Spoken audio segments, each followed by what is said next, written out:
전 세계가 경악했습니다. 일본 총리의 입에서 나온 한마디가 동아시아 전체를 얼어붙게 만들었습니다. 중국이 대만을 건드리면 우리 일본은 즉각 개입하겠습니다. 독도는 일본의 영토니 한국은 즉각 떠나십시오. 그런데 말입니다. 중국 외교부 대변인의 입에서 나온 말은 그 누구도 예상하지 못한 것이었습니다. 독도는 한국의 영토다. 아니 잠깐만요. 중국이 한국 편을 든다고요? 그 다음날 중국을 포함해 전 세계가 한국 편에 섰습니다. 이건 단순한 외교 문제가 아니었습니다. 도대체 무슨 일이 벌어진 걸까요? 딱 1초만요. 좋아요와 구독 꾹 부탁드립니다. 저는 마커스 톰슨입니다. 20년간 동아시아 정치 경제를 분석해온 선임 애널리스트죠. 서울, 도쿄, 타이베이를 오가며 이 지역의 지정학적 리스크를 추적하는 게 제 일입니다. 그날 아침 홍콩 지사에서 아시아 증시 개장을 지켜보고 있었습니다. 니케이가 평온했고 코스피도 안정적이었죠. 그런데 블룸버그 터미널에 속보 알람이 떴습니다. 일본 총리, 독도 영유권 주장 및 대만 개입 선언. 저는 즉시 도쿄지사에 확인을 요청했습니다. 30초 후 답이 왔죠. 사실이라고요. 화면을 켜니 일본 국회 중계가 떠올랐습니다. 다카이치 사나의 총리가 단상에 서 있었죠. 표정에 긴장감은 없었습니다. 오히려 자신만만해 보였습니다. 다케시마는 역사적으로도 국제법적으로도 명백한 일본 고유의 영토입니다. 의원들이 기립박수를 보냈습니다. 일본 언론은 역사적 선언이라는 자막을 띄웠죠. 저는 화면을 보면서 속으로 중얼거렸습니다. 이건 실수다. 20년간 이 지역을 봐온 사람으로서 직감했습니다. 일본이 지금 치명적인 오판을 하고 있다고요. 저는 타이베이 소식통에게 연락을 넣었습니다. 대만 국가안전국에 제 취재원이 있거든요. 그가 전화를 받자마자 말했습니다. 톰슨, 봤어요? 일본이 미쳤어요. 대만 측 분석은 뭡니까? 그가 낮은 목소리로 대답했습니다. 일본은 한국을 건드린 게 아닙니다. 중국에게 자기를 때려달라고 손 내민 거예요. 그리고 중국이 일본을 치면 다음은 우리입니다. 전화를 끊고 저는 데이터를 뒤지기 시작했습니다. 중국 외교부 반응 시간, 과거 유사 사례, 경제 보복 패턴. 숫자들이 하나의 그림을 그려냈습니다. 중국은 이 기회를 놓치지 않을 것이다. 오후 2시 예상대로 중국이 움직였습니다. 일본 발언 후 불과 37분 만에 긴급 브리핑이 소집됐죠. 비정상적으로 빠른 속도였습니다. 대변인이 단상에 올랐습니다. 표정이 차가웠습니다. 일본의 무책임한 도발은 동아시아 안정을 심각하게 해칩니다. 중국은 이에 단호히 반대합니다. 여기까지는 표준 외교 수사였습니다. 하지만 다음 문장이 달랐죠. 독도는 한국의 영토입니다. 블룸버그 터미널의 알람이 폭주하기 시작했습니다. 니케이 선물이 즉시 하락세로 돌아섰습니다. 20분 후 첫 번째 타격이 왔습니다. 중국 문화관광부가 일본 여행 자제령을 발표했죠. 40분 후 항공사들이 일본행 항공권 무료 취소를 시작했습니다. 저는 계산기를 두드렸습니다. 중국인 관광객의 일본 여행 지출은 연간 약 370억 달러. 일본 관광산업 GDP 기여도는 약 10%, 그중 중국인 비중이 30% 이상. 하루 만에 100억 달러 규모 시장이 증발하는 셈이었습니다. 6시간 후 중국 여행 플랫폼의 일본 예약 취소 건수가 50만 건을 넘어섰습니다. 니케이 지수가 2% 하락했고 엔화가 0.8% 약세를 보였죠. 다음날 아침 중국의 2차 공격이 시작됐습니다. 중국 상무부가 일본산 수산물 전면 수입 금지를 발표했습니다. 명분은 후쿠시마 오염수였죠. 일본 수산물 수출의 40%가 중국 시장입니다. 연간 12억 달러 규모가 하루 만에 닫힌 겁니다. 오후에는 히토류 수출 제한 시사. 니케이가 4% 추가 하락했습니다. 일본 제조업 주가가 폭락했죠. 저는 긴급 컨퍼런스 콜을 열었습니다. 주요 기관 투자자들이 질문을 쏟아냈습니다. 일본 정부가 대응할 방법은 없습니까? 사실상 없습니다. 일본은 독자적으로는 중국 압박을 막을 수단이 없습니다. 그런데 저는 특이한 점을 발견했습니다. 한국이었습니다. 일본이 독도를 자기 땅이라고 선언한 지 48시간이 지났습니다. 중국이 일본을 압박하고 있었죠. 동아시아 전역이 들끓고 있었습니다. 그런데 한국은 조용했습니다. 청와대 발표 없음. 외교부 성명 없음. 언론 보도도 최소한이었죠. 이상했습니다. 2012년에도 2019년에도 한국은 일본의 독도 언급에 즉각 반응했거든요. 격렬했죠. 그런데 이번에는 달랐습니다. 저는 메모했습니다. 한국의 침묵은 전략적 선택으로 보인다. 그날 밤 도쿄에서 충격적인 문건이 유출됐습니다. 자위대 내부 보고서였죠. 내용은 일본의 자존심을 박살냈습니다. 일본 해상자위대의 감시 능력이 한국에 비해 현저히 열세. 특히 잠수함 탐지 능력에서 한국이 810년 앞서 있다고 명시돼 있었습니다. 일본 여론이 폭발했습니다. 총리 지지율이 15%포인트 폭락했죠. 저는 분석을 업데이트했습니다. 일본은 경제적으로만 무너지는 게 아니다. 심리적으로도 붕괴하고 있다. 그런데 그 와중에도 한국은 여전히 침묵했습니다. 자위대 문건이 유출돼서 한국 우위가 확인됐는데도 논평조차 하지 않았습니다. 72시간이 지났습니다. 일본은 계속 무너지고 있었습니다. 니케이는 일주일 만에 12% 하락했고 엔화는 5% 약세를 보였죠. 중국의 압박은 멈추지 않았습니다. 대만은 공포에 떨고 있었습니다. 미국은 관망하고 있었죠. 그리고 한국은 여전히 침묵했습니다. 결론은 명확했습니다. 일본은 전략적 판단 실패로 치명타를 입었다. 한국은 침묵으로 기다리고 있다. 72시간의 침묵은 전략적 선택이다. 저는 창밖을 봤습니다. 홍콩의 야경이 펼쳐져 있었죠. 동아시아의 판도가 바뀌고 있었습니다. 일본의 시대가 저물고 새로운 질서가 만들어지고 있었죠. 그리고 한국이 그 중심에 있었습니다. 72시간 후 한국이 어떻게 움직일지 그게 모든 걸 결정할 것입니다. 다음 날 아침 상황은 더 악화됐습니다. 악화라는 표현으로는 부족하죠. 완전히 지옥이 됐습니다. 저는 밤새 시장 데이터를 모니터링했습니다. 커피를 5잔이나 마셨는데도 정신이 몽롱했죠. 하지만 터미널에 뜨는 속보들을 보는 순간 잠이 확 달아났습니다. 중국이 본격적으로 움직이기 시작한 겁니다. 첫 번째 타격은 수산물이었습니다. 중국 상무부가 일본산 수산물 전면 수입 금지를 발표했죠. 일본 수산물 수출의 40%가 중국으로 갑니다. 연간 12억 달러 규모가 하루 아침에 막힌 겁니다. 두 번째 타격은 히토류였습니다. 중국이 일본에 대한 히토류 수출을 제한하겠다고 발표했죠. 반도체, 전기차, 첨단 무기의 핵심 소재입니다. 중국이 전 세계 히토류의 60%를 생산하죠. 일본 제조업의 심장을 조준한 겁니다. 세 번째 타격은 관광이었습니다. 어제 시작된 보이콧이 더 확대됐죠. 중국 정부가 단체 관광을 전면 금지시켰습니다. 일본 관광지가 텅 비기 시작했습니다. 저는 스프레드시트를 업데이트했습니다. 중국의 보복은 체계적이었습니다. 감정적이지 않았죠. 마치 수술하듯이 일본 경제의 급소만 정확히 찔렀습니다. 수산업, 제조업, 관광업. 일본의 세 기둥을 동시에 공격한 겁니다. 도쿄지사 기자에게 전화를 걸었습니다. 현장 분위기는 어떻습니까? 패닉입니다. 정부는 우왕좌왕하고 기업들은 비명 지르고 있어요. 일본 정부가 오전에 긴급 강요 회의를 열었습니다. 하지만 아무런 대책도 내놓지 못했죠. 총리가 기자회견을 열었습니다. 중국의 조치는 부당합니다. 국제사회에 호소하겠습니다. 그게 전부였습니다. 구체적인 대응책은 없었죠. 일본 언론의 톤이 완전히 바뀌었습니다. 어제만 해도 총리의 용기 있는 발언이라고 칭찬하더니 오늘은 무책임한 도발이라고 비난하기 시작했죠. 총리 관저 앞에 시위대가 모이기 시작했습니다. 경제를 망쳤다. 책임져라. 그런데 제가 주목한 건 다른 거였습니다. 중국군이었죠. 타이베이 소식통에게서 연락이 왔습니다. 톰슨 심각합니다. PLA 동부 전구 전력이 대만 방면으로 계속 이동하고 있어요. 규모가 어느 정도입니까? 55형 구축함 4척, 52D형 2척이 대만의 협 인근으로 왔습니다. 전투기 24대가 푸젠성 기지로 재배치됐고요. 저는 메모했습니다. 중국은 일본을 때리는 척하면서 실제로는 대만을 향해 움직이고 있다. 일본은 미끼였고 진짜 목표는 대만이었습니다.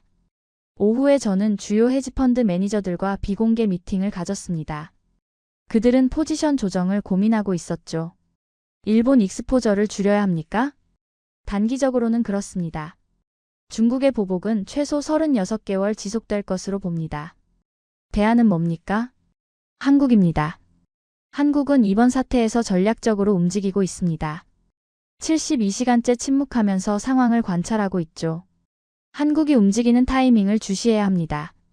미팅이 끝나고 저는 한국 관련 데이터를 다시 확인했습니다. 여전히 침묵이었습니다. 청와대 없음, 외교부 없음, 국방부 없음. 하지만 이상한 정보가 하나 들어왔습니다. 한국 해군이 동해에서 대규모 훈련을 시작했다는 겁니다. 비공개로요. 언론에 공개하지 않고 조용히 움직이고 있었습니다. 저는 메모를 추가했습니다. 한국은 입으로는 아무 말도 안 하지만 행동으로는 준비하고 있다. 그날 밤 일본에서 또 충격적인 뉴스가 터졌습니다. 자위대 내부 문건이 또 유출된 겁니다. 이번에는 더 심각했죠. 제목은 동아시아 유사시 대응 능력 평가였습니다. 내용은 처참했습니다. 자위대는 중국과의 충돌 시 독자적으로 72시간 이상 버틸 수 없다. 미국 지원 없으면 일주일 안에 제해권과 제공권을 모두 상실한다. 그리고 가장 충격적인 부분. 한국군과 비교했을 때 자위대는 해상작전 능력에서 열세라고 명시돼 있었습니다. 일본 여론이 폭발했습니다. 자위대가 한국군보다 약하다고요? 국민들의 자존심이 완전히 박살났죠. 니케이 지수가 6% 폭락했습니다. 엔화가 2% 추가 약세를 보였죠. 일본 경제가 실시간으로 무너지고 있었습니다. 그런데 그 와중에도 한국은 여전히 침묵했습니다. 자위대 문건이 유출돼서 한국군이 일본보다 우세하다는 게 밝혀졌는데도 한국 정부는 아무 말도 하지 않았죠. 자랑하지도 않았고 논평하지도 않았습니다. 저는 서울지사에 확인을 요청했습니다. 한국 정부 정말 아무 반응 없습니까? 네, 공식적으로는 완전히 침묵입니다. 하지만 비공식 채널에서는 뭔가 준비하고 있는 것 같습니다. 구체적으로 뭡니까? 확인이 안 됩니다. 보안이 철저해요. 저는 분석 노트를 업데이트했습니다. 한국의 침묵은 단순한 무대응이 아니다. 이것은 의도적인 전략이다. 한국은 일본이 스스로 무너지기를 기다리고 있다.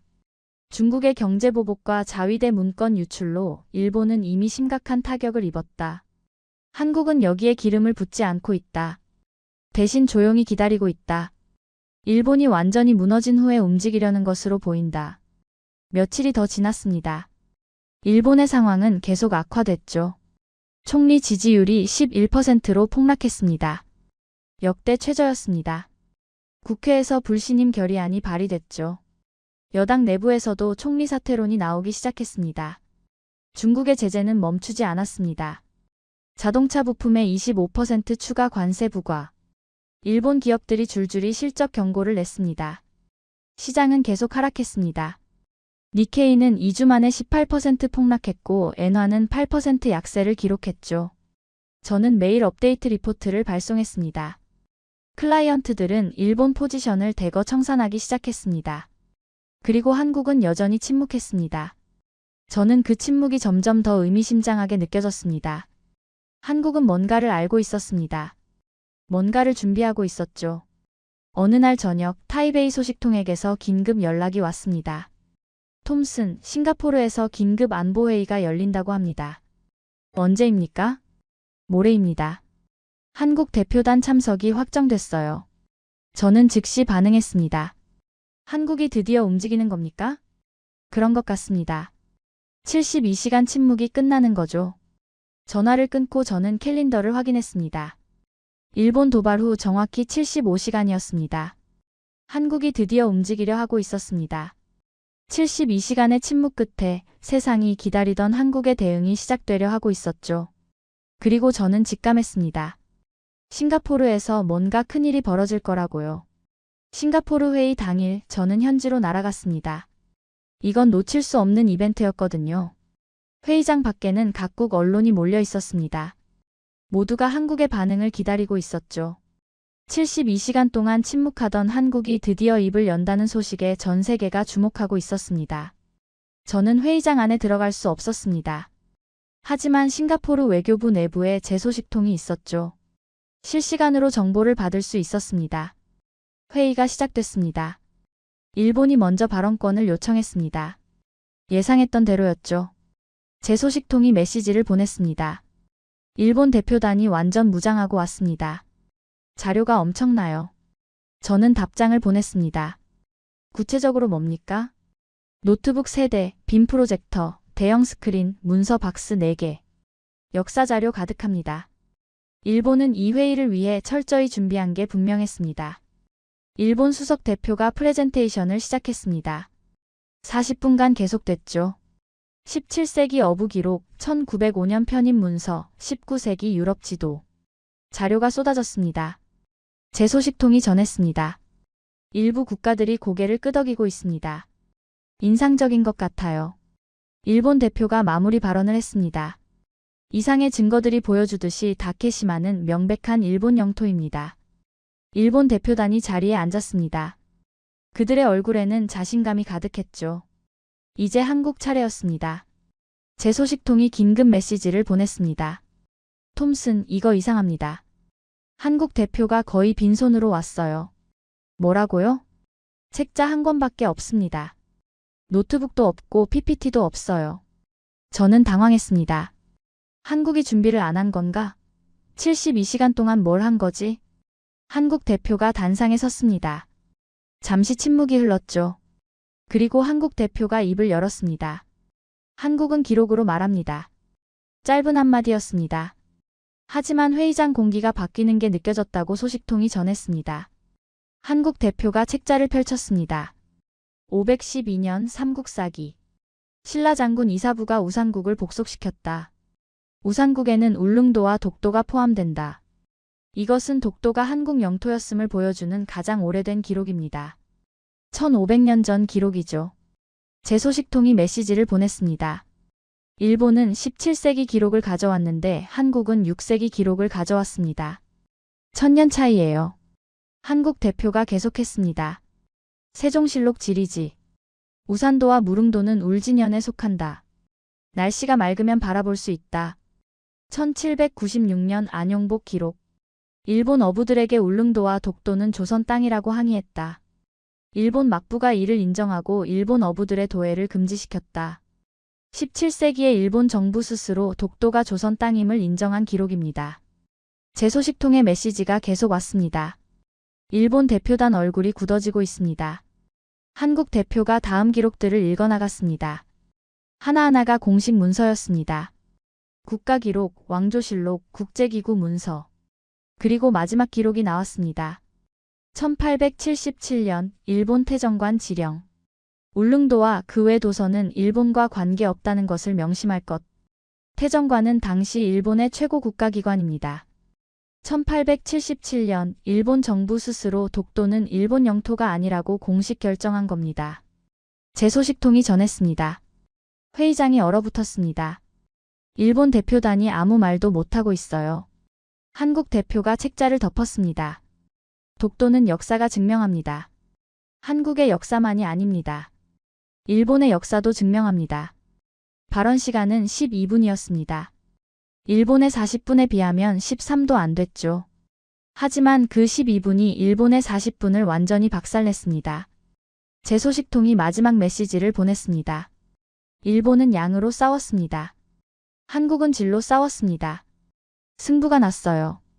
회의가 끝난 후 한국 대표가 짧은 기자회견을 열었습니다. 기자가 물었죠.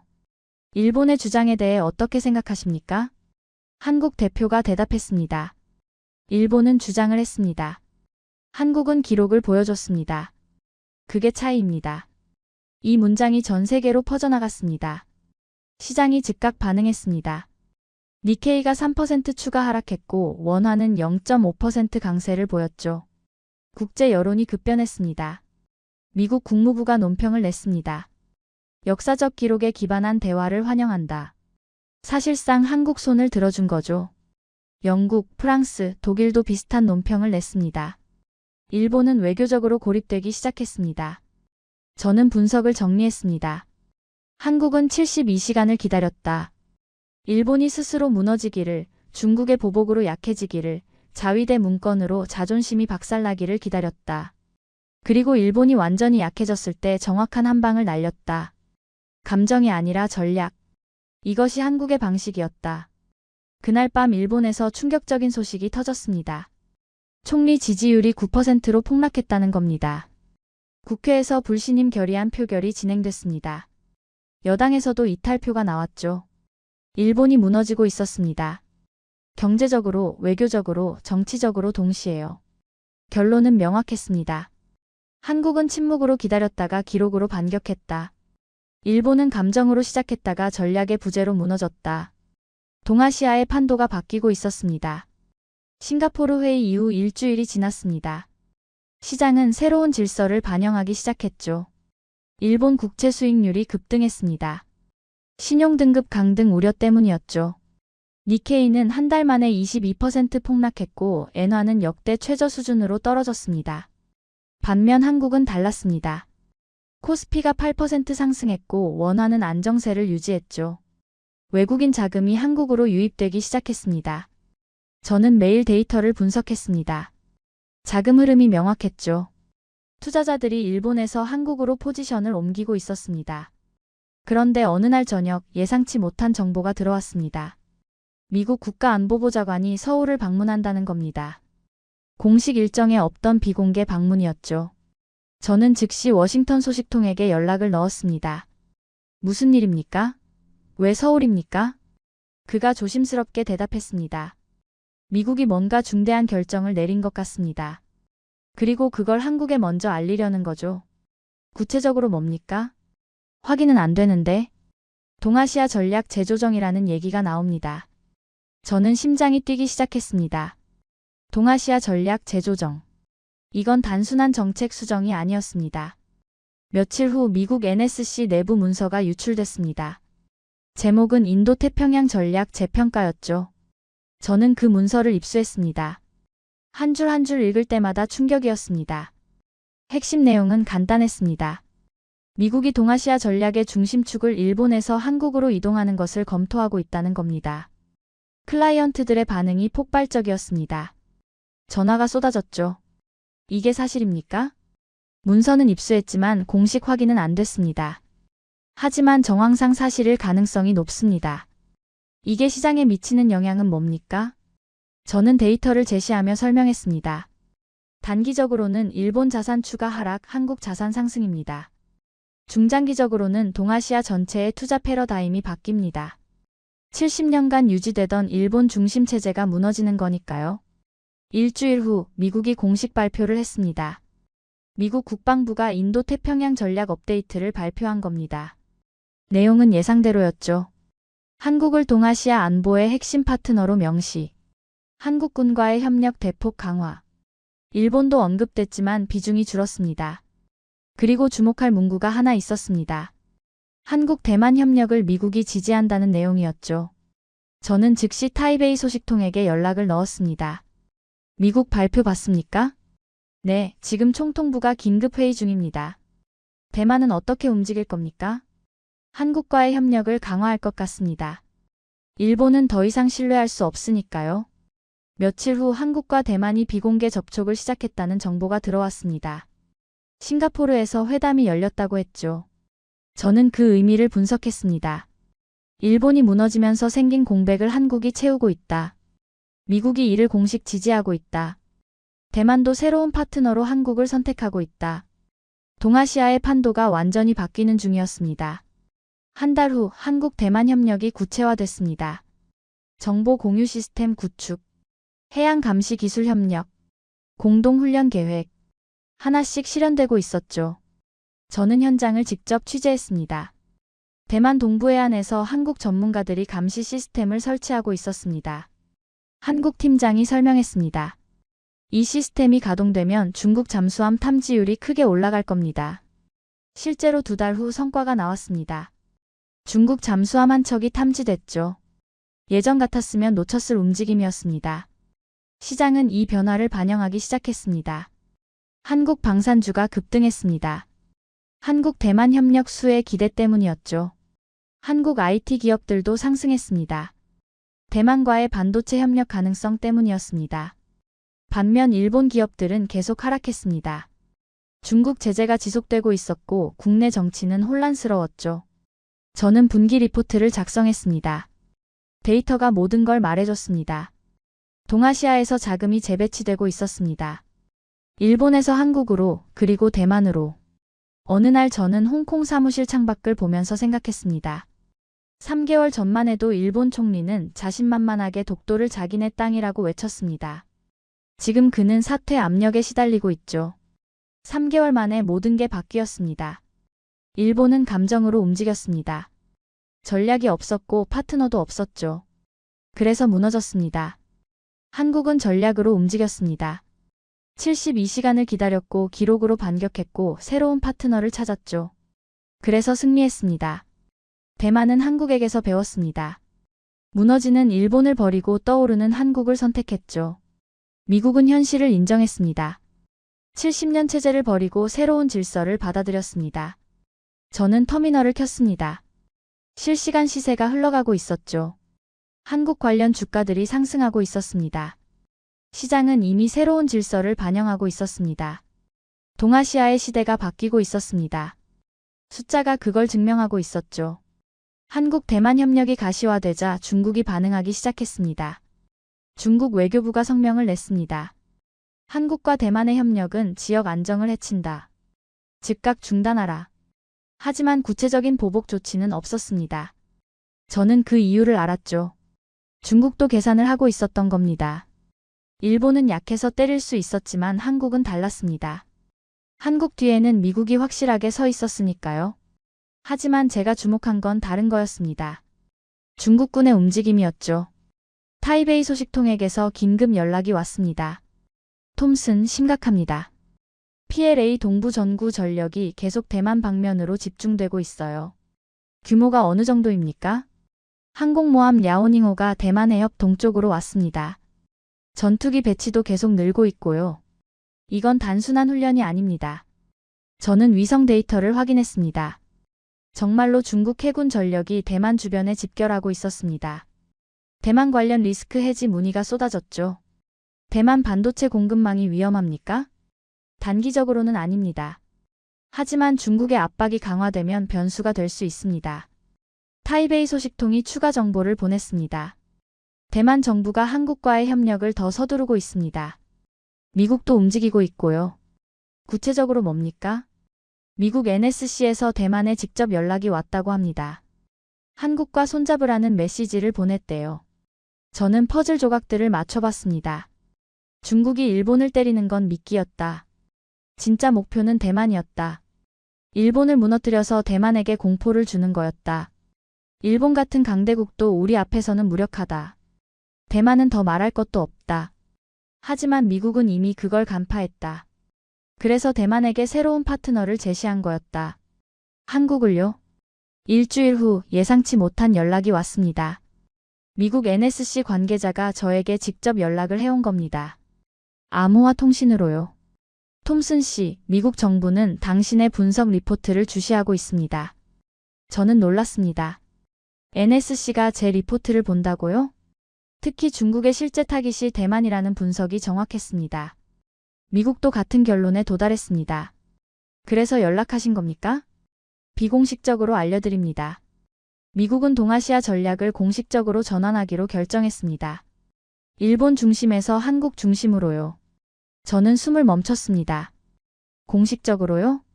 며칠 내로 발표될 겁니다. 준비하시기 바랍니다. 통화가 끝났습니다. 저는 한참 동안 멍하니 앉아 있었죠. 70년간 유지되던 체제가 공식적으로 종료되는 겁니다. 새로운 시대가 시작되는 거죠. 3일 후 미국 국무장관이 기자회견을 열었습니다. 미국은 한국을 인도-태평양 전략의 핵심 축으로 삼을 것입니다. 한국군과의 협력을 대폭 강화하며 한국-대만 안보 협력을 적극 지지합니다. 문장 하나하나가 폭탄이었습니다. 시장이 즉각 반응했습니다. 한국 방산주가 상한가를 쳤고 일본 방위 관련주는 하한가를 기록했죠. 저는 긴급 컨퍼런스 콜을 소집했습니다. 500명이 넘는 투자자들이 접속했습니다. 미국의 발표가 의미하는 바는 명확합니다. 동아시아 안보 질서가 근본적으로 재편됩니다. 투자 포트폴리오도 그에 맞춰 조정해야 합니다. 질문이 쏟아졌습니다. 일본 자산을 모두 청산해야 합니까? 전량은 아닙니다. 하지만 비중 축소는 불가피합니다. 반대로 한국 익스포저는 확대가 필요합니다. 대만은 어떻습니까? 단기 변동성은 있겠지만 중장기적으로는 긍정적입니다. 한국과의 협력으로 안보 환경이 개선되고 있으니까요. 그날 밤 타이베이에서 중요한 회의가 열렸습니다. 대만 국가안전회의였죠. 제 소식통이 회의 내용을 전해줬습니다. 대만 정부가 공식 결정을 내렸습니다. 한국과의 전략적 파트너십을 최우선으로 추진하기로요. 구체적인 내용은 뭡니까? 정보 공유 확대, 기술 협력 심화, 공동 대응 체계 구축, 그리고 미국을 포함한 3자 협력 체제를 만들기로 했습니다. 저는 분석을 정리했습니다. 대만이 생존 전략을 완전히 바꿨다. 일본에 기대던 구조를 한국 중심으로 재편한 것이다. 미국의 지지도 확보했다. 한편 일본은 계속 무너지고 있었습니다. 총리 지지율이 7%로 추락했습니다. 국회에서 불신임안이 또 발의됐죠. 이번에는 여당 내에서도 찬성 분위기였습니다. 중국의 제재는 여전히 지속되고 있었습니다. 일본 경제는 회복 기미가 보이지 않았죠. 니케이는 한 달 반 만에 32% 폭락했습니다. 엔화는 역대 최저치를 또 경신했습니다. 저는 매일 업데이트 리포트를 발송했습니다. 제목은 항상 비슷했죠. 일본 추가 하락, 한국 추가 상승. 시장은 이미 새로운 질서를 반영하고 있었습니다. 그리고 저는 다음 단계를 예측했습니다. 한국과 대만이 실질적인 협력을 본격화할 것이다.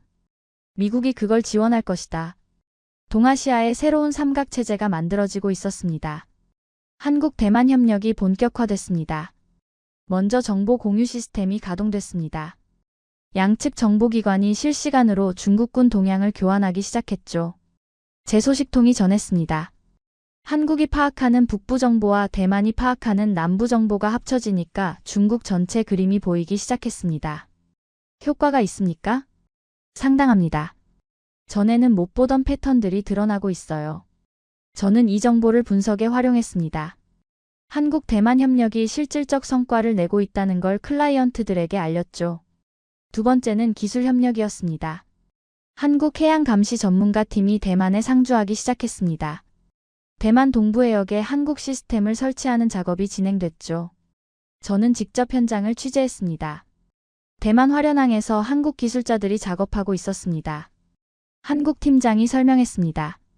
이 시스템이 완성되면 대만의 잠수함 탐지 능력이 50% 이상 향상됩니다. 중국 반응은 어떻습니까? 항해 성명은 냈지만 실제 행동은 없습니다. 미국이 뒤에 있다는 걸 알고 있으니까요. 한 달 후 첫 번째 성과가 나왔습니다. 중국 잠수함 94명이 탐지됐죠. 예전에는 놓쳤을 움직임이었습니다. 방산 관련 주가가 반응했습니다.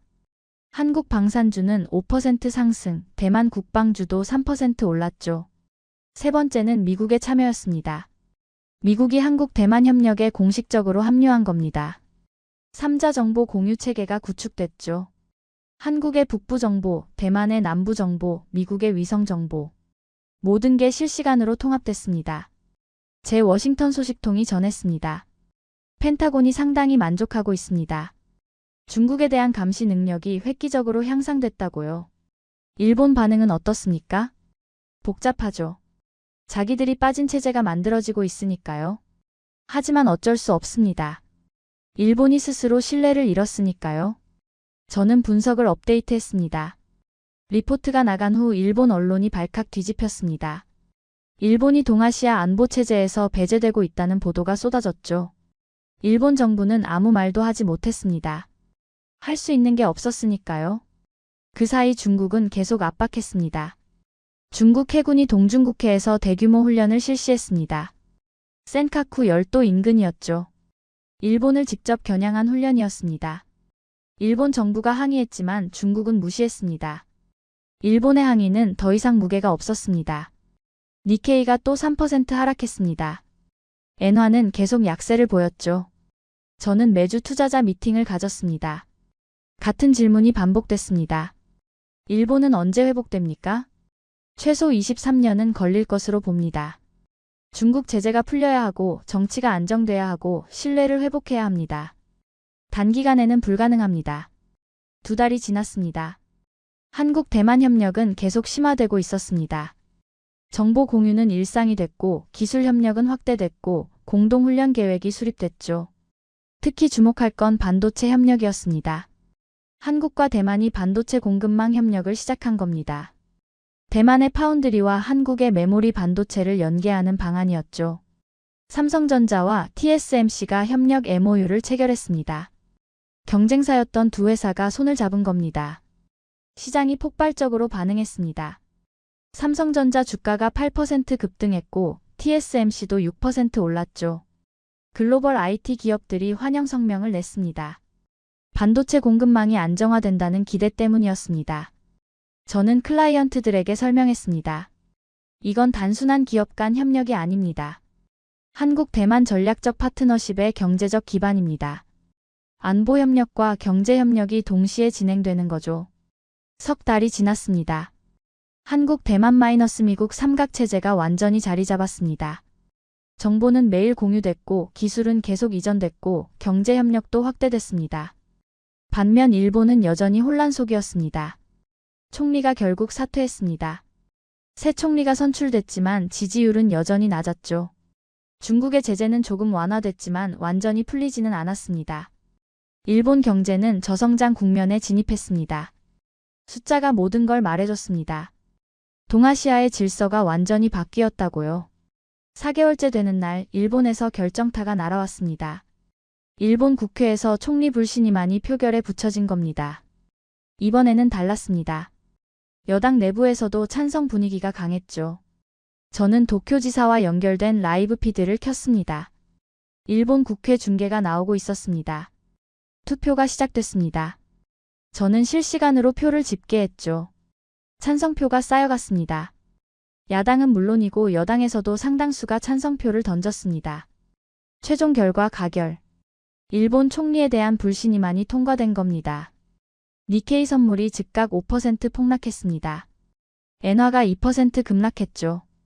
도쿄지사 기자가 전화를 걸어왔습니다. 톰슨, 이건 끝입니다. 일본 정치가 완전히 무너졌어요. 새 총리가 나올 텐데요? 누가 나와도 마찬가지입니다. 독도 도발의 후폭풍이 너무 컸어요. 중국 제재도 계속되고 있고 미국은 한국으로 갔고 국민들은 분노하고 있습니다. 그리고 이 모든 게 4개월 만에 일어났습니다. 같은 날 한국과 대만이 첫 공동훈련을 실시했습니다. 동중국해에서 해양 감시 훈련이었죠. 한국 해군 함정 3척, 대만 해군 함정 2척이 참가했습니다. 중국이 즉시 항해 성명을 냈습니다. 하지만 훈련은 계속됐습니다. 저는 현장 취재를 나갔습니다. 한국 구축함에서 훈련을 지켜봤죠. 한국 해군 지휘관이 설명했습니다. 이번 훈련으로 한국-대만 협력 체계를 실전에서 검증했습니다. 결과는 성공적입니다. 중국 반응은 어떻습니까? 중국 군함이 멀리서 지켜보고 있습니다. 하지만 개입하지는 않습니다. 미국이 뒤에 있다는 걸 알고 있으니까요. 훈련 결과는 양측 모두 만족스러웠습니다. 정보 공유 시스템이 실전에서 제대로 작동했고 양국 해군의 협력도 원활했죠. 방산주가 또 올랐습니다. 한국 방산주는 연초 대비 45% 상승을 기록했죠. 일주일 후 미국이 공식 성명을 냈습니다. 미국은 한국-대만 공동훈련을 환영한다. 이는 지역 안정에 기여하는 긍정적 협력이다. 미국의 공식 지지가 나온 겁니다. 중국이 강력히 반발했지만 실제 행동은 하지 못했습니다. 한국, 대만, 미국 연합을 함부로 건드릴 수 없었던 거죠. 일본 자산에서 한국 자산으로, 불확실성에서 새로운 질서로. 어느 날 저녁 저는 홍콩 사무실에서 혼자 데이터를 분석하고 있었습니다. 4개월 전만 해도 일본 총리는 자신만만했습니다. 다케시마는 일본 땅이다라고 외쳤죠. 지금 그는 사라졌습니다. 불신임당했고 일본은 혼란 속에 있습니다. 4개월 전만 해도 한국은 침묵하고 있었습니다. 지금 한국은 동아시아의 새로운 중심입니다. 미국의 핵심 파트너이고 대만의 전략적 동맹이죠. 숫자가 모든 걸 증명했습니다. 시장은 거짓말하지 않습니다. 6개월이 지났습니다. 저는 연간 총괄 리포트를 작성하고 있었습니다. 데이터를 정리하면서 저는 감탄했습니다. 6개월 만에 모든 게 바뀌었더군요. 일본의 최종 상황부터 정리했습니다. 중국의 제재는 6개월째 지속되고 있었습니다. 조금 완화되긴 했지만 여전히 압박은 계속됐죠. 새 총리가 선출됐지만 지지율은 25%에 불과했습니다. 국민들의 신뢰를 회복하지 못한 겁니다. 국제사회에서 일본의 위상도 추락했습니다. 지칠 회의에서도 예전 같은 발언권이 없었죠. 반면 한국은 완전히 달랐습니다. 한국은 명실상부한 동아시아의 새로운 중심이 됐습니다. 미국과의 협력은 전례 없는 수준으로 확대됐습니다. 한미 정상회담이 3번이나 열렸죠. 대만과의 협력도 계속 심화됐습니다. 정보 공유, 기술 협력, 경제 협력 모든 분야에서요. 특히 반도체 동맹이 결실을 맺었습니다. 삼성과 TSMC의 협력으로 글로벌 반도체 공급망이 안정화됐죠. 대만의 변화도 인상적이었습니다. 대만은 한국과 손잡음으로써 생존 기반을 강화했습니다. 일본이 무너지면서 생긴 공백을 한국이 채워준 겁니다. 미국의 평가도 정리했습니다. 펜타곤은 한국, 대만, 미국 삼각협력을 21세기 인도태평양 전략의 모델이라고 평가했습니다. 중국은 일본을 무너뜨리는 데는 성공했습니다. 하지만 그 결과 한국이 부상했고 한국, 대만, 미국 연합이 만들어졌죠. 중국 입장에서는 일본 하나를 때렸더니 더 강력한 연합이 생긴 셈입니다. 어느 날 저는 서울로 출장을 갔습니다. 청와대 국가안보실과 미팅이 있었거든요. 한국 정부가 제 분석을 참고하고 싶다고 했습니다. 회의에서 NSC 차장이 물었습니다. 톰슨 씨, 이 새로운 질서가 얼마나 지속될 것 같습니까? 저는 데이터를 제시하며 대답했습니다. 최소 10년은 갈 것으로 봅니다. 일본이 회복하려면 5년 이상 걸릴 테고 한국의 위상은 이미 확고해졌습니다. 중국도 이 연합을 함부로 건드리지 못할 겁니다. 리스크 요인은 없습니까? 중국의 추가 압박 가능성은 있습니다. 하지만 한국, 대만, 미국 연합이 견고하게 유지되면 관리 가능합니다. 회의가 끝나고 저는 서울 시내를 걸었습니다. 6개월 전 이 도시는 일본의 도발에 침묵으로 대응하고 있었습니다. 전 세계가 한국이 왜 조용한지 의아해했죠. 지금 이 도시는 동아시아의 중심입니다.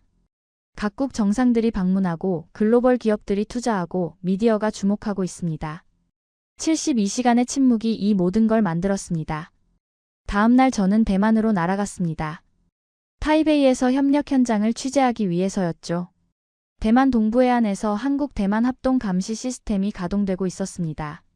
한국 기술자와 대만 해군이 함께 작업하고 있었죠. 대만 국방부 관계자가 설명했습니다. 이 시스템 덕분에 우리는 중국 잠수함을 실시간으로 추적할 수 있습니다. 6개월 전에는 상상도 못했던 일입니다. 한국과의 협력에 만족하십니까? 매우 만족합니다. 한국은 신뢰할 수 있는 파트너입니다. 일본과는 차원이 다릅니다. 저녁에 타이베이 시내에서 제 소식통을 만났습니다. 처음 연락했던 그 NSB 분석관이었죠. 그가 말했습니다. 톰슨, 6개월 전 당신이 처음 전화했을 때 기억나요? 일본 도발 당일이었죠. 기억합니다. 그때 당신이 뭐라고 했죠? 일본이 한국을 건드린 게 아니라 중국에게 자기를 때려달라고 손 내밀었다고 했죠. 그리고 중국이 일본을 치면 다음은 대만이라고요. 맞습니다. 그가 웃었습니다. 절반만 맞았네요. 중국이 일본을 쳤습니다. 하지만 대만은 무사합니다. 왜냐하면 한국이 우리 편이 됐으니까요. 저는 고개를 끄덕였습니다. 그의 말이 맞았습니다. 대만은 혼자였다면 위험했을 겁니다. 하지만 한국과 손잡았고 미국의 지지를 받았습니다. 그래서 살아남았죠. 홍콩으로 돌아와 저는 최종 리포트를 마무리했습니다. 일본은 감정으로 움직였다. 독도가 자기네 땅이라고 외치면서 국내 정치용 점수를 얻으려 했다. 전략이 없었다. 한국은 전략으로 움직였다. 72시간 침묵하면서 상황을 분석했다. 일본이 무너지기를 기다렸다. 그리고 가장 효과적인 순간에 기록으로 반격했다. 대만은 한국에게서 배웠다. 무너지는 파트너를 버리고 떠오르는 파트너를 선택했다. 미국은 현실을 인정했다. 70년 체제를 버리고 새로운 질서를 받아들였다. 중국은 계산착오를 했다. 일본을 때렸더니 더 강한 연합이 생겼다. 시장은 이 모든 걸 숫자로 증명했다. 발송 버튼을 누르고 저는 창밖을 봤습니다. 홍콩의 야경이 펼쳐져 있었죠. 6개월 전 일본 총리가 독도를 자기네 땅이라고 외쳤을 때 아무도 예상하지 못했습니다. 이것이 동아시아 전체를 바꿀 줄은요. 하지만 바뀌었습니다. 완전히요. 일본의 시대는 끝났습니다. 한국의 시대가 시작됐습니다. 숫자가 거짓말하지 않습니다. 시장이 증명했습니다. 그리고 이 새로운 질서는 계속될 겁니다. 최소 10년은요. 저는 터미널을 껐습니다. 내일도 시장은 열릴 것이고 데이터는 계속 쌓일 것이고 이야기는 계속될 겁니다. 하지만 한 가지는 확실합니다. 동아시아의 중심은 이제 한국입니다. 숫자가 그렇게 말하고 있습니다. 지금까지 우인스의 수진이었습니다. 오늘도 끝까지 함께 해주셔서 정말 감사합니다. 수진이랑 우인스 다음에도 함께 해요. 오늘도 행복한 하루 되세요. 사랑합니다. 우인스 우리들의 이야기 작은 꿈도 커지는 이 순간 웃으며 함께 나가요 모두의 마음이 크게 울려요. 당신만의 감동 이야기가 늘 당신 곁에서 따뜻한 순간으로 남길 바랍니다. 다음에도 따뜻한 이야기로 다시 찾아올게요.